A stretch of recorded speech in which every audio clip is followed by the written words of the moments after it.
We went from the John Jones after party at some club. It was the John Jones official after party. I went up there, bro. And I met a bunch of fighters, man. I met the light heavyweight champ. I met the Human Backpack. Human Backpack has somebody up against a wall, man. He was screaming at him. I don't know what the hell was going on. No, I didn't meet Tom Brady.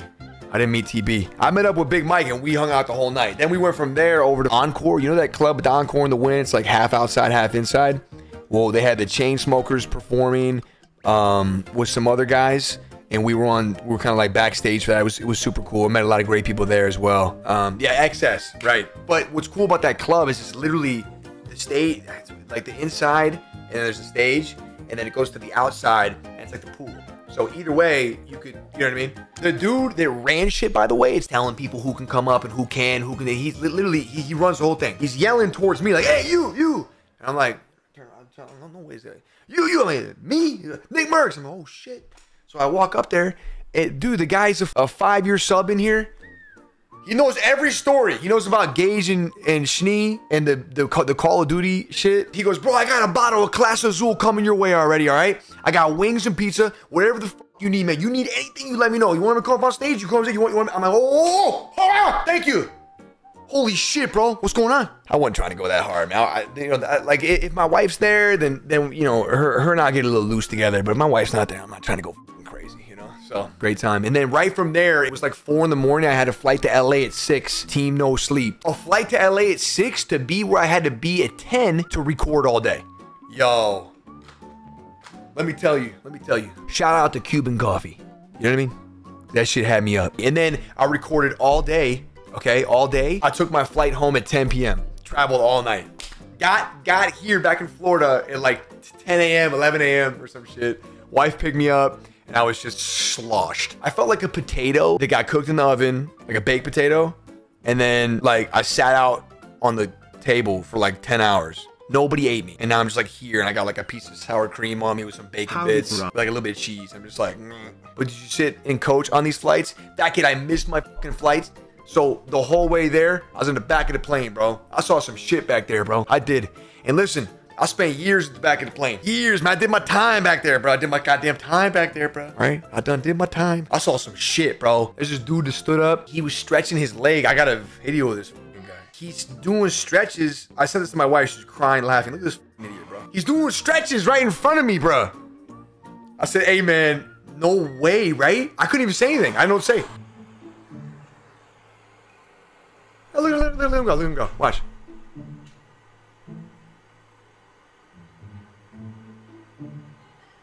Then he turns and grabs the chair in front of me and he's like,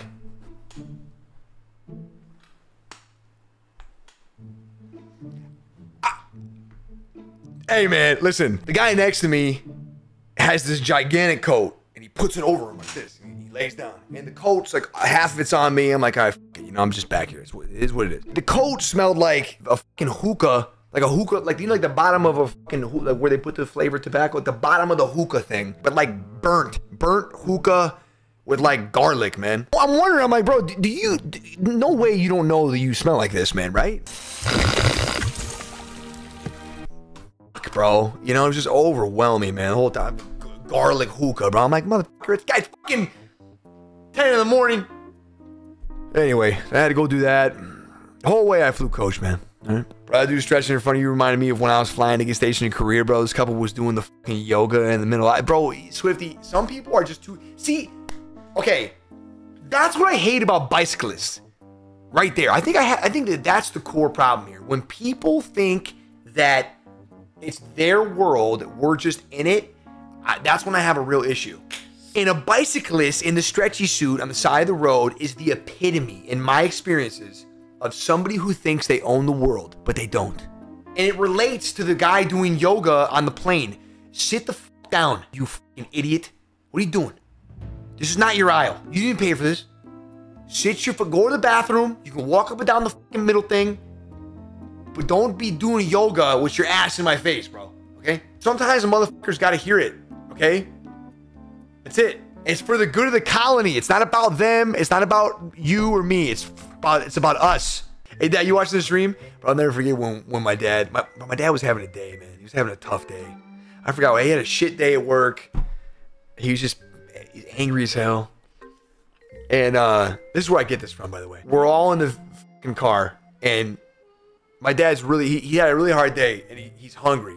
He's hangry. We're all fucked up. We're all hangry. We need food, man. We need substance. We gotta have some food.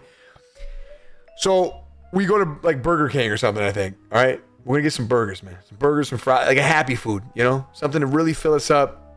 We can be happy. I know it's dog shit, but we're going.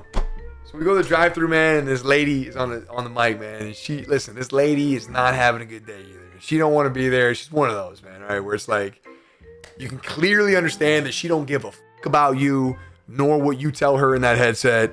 She's probably gonna give you what she wants to give you either way. You might not even get your fucking fries. Like, that's the kind of person we're dealing with.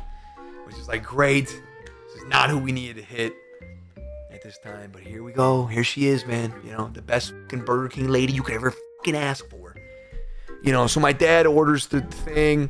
First he orders for like my sister, you know, and the lady, after he orders my sister's meal, she goes, all right, is that all? And he's like, no. You know, and right from there, I could feel the tension. I was like, oh, God.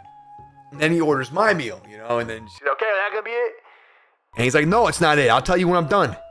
And then she's like, oh, all right. You know, and I'm like, oh, no, man. No. And then he orders my little brother's food. You know, it's me, my little bro, my little sis, and him. And he goes to order his food. My dad is like a really specific man. Like, he wants what he wants, and he wants it how he wants it. So he's like, listen, you got to give me the triple patty with the bacon. I want the bacon cooked extra. Like, this guy thinks we're at a gourmet. You know what I mean? We're not, like, Dad, just order the fucking bacon cheeseburger, man. What are we doing? It's like, you got to have extra salt. I want ketchup in the fucking thing. You know what I mean? The whole thing. And then after he ordered his burger, she didn't even ask him if it was going to be it. I remember her saying like, all right, 40 for 2 and 5, pull next window. And just close it. And my dad goes, you know, and he grabbed the wheel, like, just because he's so fucking angry with the way she's treating him. And he's really hungry, man. Like, so it was really bad, man. So we're approaching the window and we're already giggling. Like, my sister's kind of got this smirk. My little brother knows what's gonna happen. I'm already kind of like laughing. And she opens the window, says how much it is, and I think he made a remark like, you know, you could be a little nicer about it, don't you think? You know, and the window just closes right in his face. Dad, remember she handed you the bag or something and the drinks, and then you asked her for ketchup, and she goes to close the door on you without saying anything. He just literally closes the window. And my dad got so mad that he got up out of his chair and leaned out the window, and he grabs the thing as it's closing. It goes, and he yanks it back. He goes, I'm fucking talking to you. Don't walk away from me when I'm talking to you. And I'm like, holy shit. And she stood there like this big lady, you know, and he's like, I asked you for fucking ketchup. You walk away. I'm talking to you. So you're speeding through it. And he's yelling at her. She's frozen. And I can't, like, listen, when I was a kid and he would yell like this, it was never funny. But now that I'm older and he yells at me, it's the funniest shit in the world. I'm sorry, Pops, but it's just so funny to see your dad that mad. He's that mad about it. So I'm turned this, like, the way you sit to the front, I'm to the right. You know, I'm fucking laughing. My sister's crying. We're all trying not to be loud about it, but we're all laughing. He's got like spit coming out of his mouth, and he drives away. He's got the fucking burgers and the drinks, and he looks over at me and her. He's like, "It's not fucking funny," you know. That just makes me laugh more. So I'm laughing more now. You know, I have my shirt like over my head. Like, I have tears coming out my face. He pulled the window off the belt, the wheel. He broke it. My dad broke. She couldn't even use the window the rest of the night. Probably he fucking broke the window. You not calling him out for what? I just couldn't believe the way you know, we've all been there.